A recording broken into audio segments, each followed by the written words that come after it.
Der Erste Weltkrieg gilt als die Urkatastrophe des 20. Jahrhunderts. Er dauerte 4 Jahre, von 1914 bis 1918. Historiker schätzen, dass etwa 15 bis 20 Millionen Menschen dabei gestorben sind. Viele Dörfer und Städte Europas litten unter starken Kriegsschäden. Wie kam es zum Ersten Weltkrieg? 1914 hatten in Europa vor allem die großen Länder die Macht.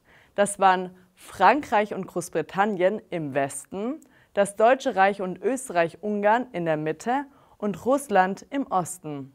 Zwischen den Ländern gab es immer wieder Konflikte und viele Länder wollten mehr Macht. Vor 1914 haben deswegen die Länder in Europa Bündnisse geschlossen.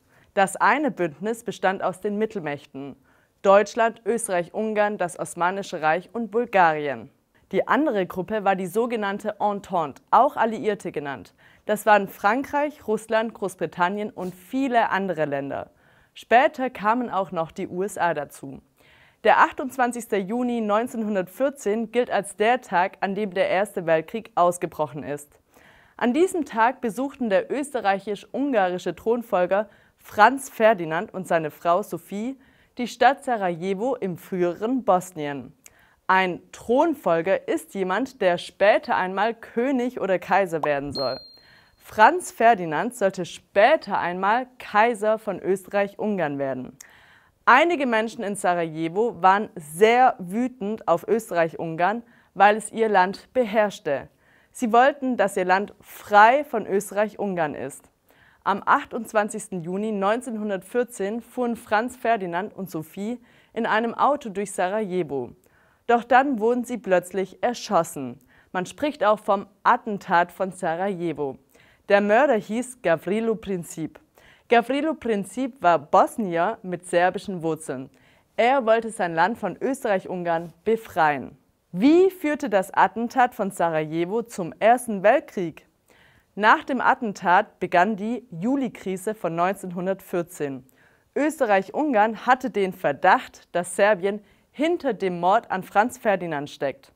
Einen Monat nach dem Attentat in Sarajevo erklärte Österreich-Ungarn Serbien den Krieg. Das Deutsche Reich war mit Österreich-Ungarn verbündet und unterstützte seine Nachbarn. Serbien wurde damals aber von Russland unterstützt. Deswegen machte sich auch Russland bereit für den Krieg. Am 1. August 1914 erklärte das Deutsche Reich Russland den Krieg. 2 Tage später erklärte das Deutsche Reich Frankreich den Krieg. Der Erste Weltkrieg hatte begonnen. Wer war am Ersten Weltkrieg beteiligt? Auf der einen Seite kämpften Deutschland, Österreich-Ungarn, die Türkei und später Bulgarien. Auf der anderen Seite kämpften vor allem Frankreich, Großbritannien, Russland, Belgien, Serbien, Griechenland, Rumänien, Italien, die USA und Japan. Das Deutsche Reich musste an 2 Seiten gleichzeitig kämpfen. Im Osten gegen Russland und im Westen gegen Frankreich und Großbritannien. Im Deutschen Reich waren viele Menschen zuerst begeistert vom Krieg. Sie fanden, dass der Krieg gerecht sei, weil das Deutsche Reich sich verteidigte. Außerdem waren sich viele sicher, dass der Krieg nach ein paar Monaten enden würde. Doch sie lagen falsch. Der Krieg dauerte 4 Jahre und viele Menschen starben. Zum Ende des Krieges befanden sich 25 Staaten mit rund 1,4 Milliarden Menschen im Krieg. Auch viele koloniale Truppen aus Afrika und Asien kämpften mit. Wann endete der Erste Weltkrieg? Der Erste Weltkrieg endete am 11. November 1918. Die USA haben gegen Ende des Krieges die Entente von Frankreich und Großbritannien unterstützt und amerikanische Soldaten geschickt. Sie griffen das Deutsche Reich an und gewannen. Das Deutsche Reich und seine Verbündeten verloren den Ersten Weltkrieg. Der letzte deutsche Kaiser, Wilhelm II., musste abdanken. Das bedeutet, er musste seinen Job als Kaiser aufgeben.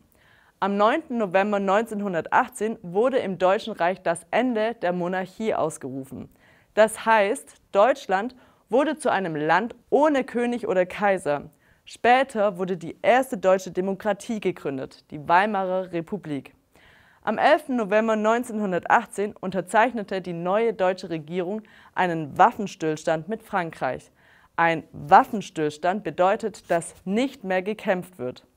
1920 verhandelten Frankreich, Großbritannien, die USA und Italien mit dem Deutschen Reich. Unter großem Druck unterschrieb das Deutsche Reich den Friedensvertrag von Versailles. Im Vertrag von Versailles stand, dass das Deutsche Reich und seine Verbündeten die Schuld am Ersten Weltkrieg hatten. Das Deutsche Reich musste viele Gebiete an seine Nachbarländer abgeben und seine Armee verkleinern. Außerdem verlor das Deutsche Reich all seine Kolonien. Zudem musste das Deutsche Reich sehr viel Geld an die Sieger zahlen. Dieses Geld nennt man Reparationen. Im Deutschen Reich war man unzufrieden über den Vertrag von Versailles. Das war auch ein Auslöser des Zweiten Weltkrieges, der 1939 ausgebrochen ist. Wie kam es zum Zweiten Weltkrieg und was ist im Zweiten Weltkrieg passiert? Das siehst du in diesen beiden Videos. Das war's und denk dran, alles wird gut. Bis dann!